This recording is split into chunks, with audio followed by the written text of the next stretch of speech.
ଦୁର୍ଗା ପୂଜା ସମୟରେ ବା ଆଶ୍ୱିନ ମାସରେ କାହିଁକି କାଶତଣ୍ଡି ଫୁଲକୁ ନଦୀ ପଠାରେ ଦେଖିବା ପାଇଁ ମିଳିଥାଏ? ଏହାର ବି ଗୋଟେ କାରଣ ଅଛି। ଆସନ୍ତୁ ଆପଣଙ୍କୁ କହୁଛି। କାହାଣୀ ବିଷୟରେ ପୁରାଣରେ ବର୍ଣ୍ଣିତ ଅଛି ଯେ ଏକ ଗରିବ ଦଳିତ ପରିବାରରେ କାଶତଣ୍ଡି ନାମ୍ନୀ ଗୋଟିଏ ଝିଅର ଜନ୍ମ ହୋଇଥିଲା। ଝିଅଟି ଯେତେବେଳେ ଯୁବତୀ ହେଲା ସେତେବେଳେ ପ୍ରେମରେ ପଡ଼ିଲା ଜଣେ ରାଜକୁମାରଙ୍କ ସହିତ। ଉଭୟଙ୍କର ପ୍ରେମ ସମ୍ପର୍କ ଧୀରେ ଧୀରେ ଆତ୍ମାର ମିଳନରେ ପରିଣତ ହେଲା। ନଦୀ ପଠାରେ କାଶତଣ୍ଡି ଆଉ ଯୁବରାଜଙ୍କର ପ୍ରତ୍ୟେକ ଦିନ ଭେଟ ହୁଏ। ଉଭୟ ପ୍ରେମ ସମ୍ପର୍କରେ କଥାବାର୍ତ୍ତା ହୁଅନ୍ତି, ପରସ୍ପରର ଭଲ ମନ୍ଦ କଥା ବୁଝନ୍ତି।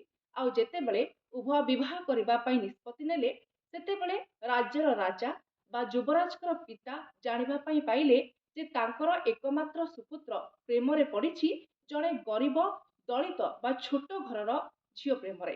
ସେତେବେଳେ ସେ ରାଗି ଯାଇଥିଲେ ଏବଂ ସେନା ସାମନ୍ତଙ୍କୁ କହିଥିଲେ ଝିଅଟିକୁ ହତ୍ୟା କରିଦିଅ ବୋଲି। ଏବଂ ସେନା ସାମନ୍ତମାନେ ମଧ୍ୟ ଯୁବରାଜକୁ କହିଲେ ଝିଅଠାରୁ ଅଲଗା ହୋଇଯାଅ ଏବଂ ବାପା ଯୋଉଠି ଠିକ୍ କରିଛନ୍ତି ସେଇଠାରେ ବିବାହ କର। କିନ୍ତୁ କାଶତଣ୍ଡି ସେତେବେଳେ କହିଥିଲା ଉଭୟଙ୍କ ଠାରୁ ଉଭୟଙ୍କୁ ଅଲଗା କରିବା କଷ୍ଟକର ହେଇପାରେ, ତଥାପି ସେନା ସାମନ୍ତମାନେ ତାଙ୍କୁ ହତ୍ୟା କରି ସେଇ ନଦୀ ପଠାରେ ପୋତି ଦେବା ପାଇଁ ଚେଷ୍ଟା କରିଥିଲେ। ଏତିକି ବେଳେ ଯୁବରାଜ କାନ୍ଦି ଉଠିଥିଲେ ଏବଂ କହିଥିଲେ କାଶତଣ୍ଡି ଠାରୁ ମୁଁ ଅଲଗା ହେଇପାରିବିନି।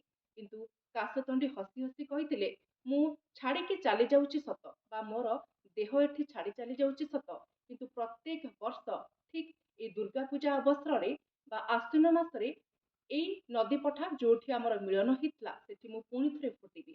ତମେ ମତେ ପ୍ରତ୍ୟେକ ଦିନ ଏଠିକୁ ଦେଖା କରିବା ପାଇଁ ଆସିବ। ଆଉ ସେଇ ଦିନ ଠାରୁ ଯୁବରାଜ ନିଷ୍ପତ୍ତି ନେଲେ ସେ କାହାକୁ ବିବାହ କଲେ ନାହିଁ ଏବଂ ପ୍ରତ୍ୟେକ ବର୍ଷ କାଶତଣ୍ଡି ଫୁଲ ଯେତେବେଳେ ଫୁଟେ ଅର୍ଥାତ୍ ଆଶ୍ୱିନ ମାସରେ ସେ ନଦୀ ପଠାକୁ ଆସନ୍ତି ଏବଂ କାଶତଣ୍ଡିକୁ ଝୁରି ହୁଅନ୍ତି, କାଶତଣ୍ଡିକୁ ମନେ ପକାନ୍ତି। ଇଏ ହେଉଛି କାଶତଣ୍ଡିର କାହାଣୀ।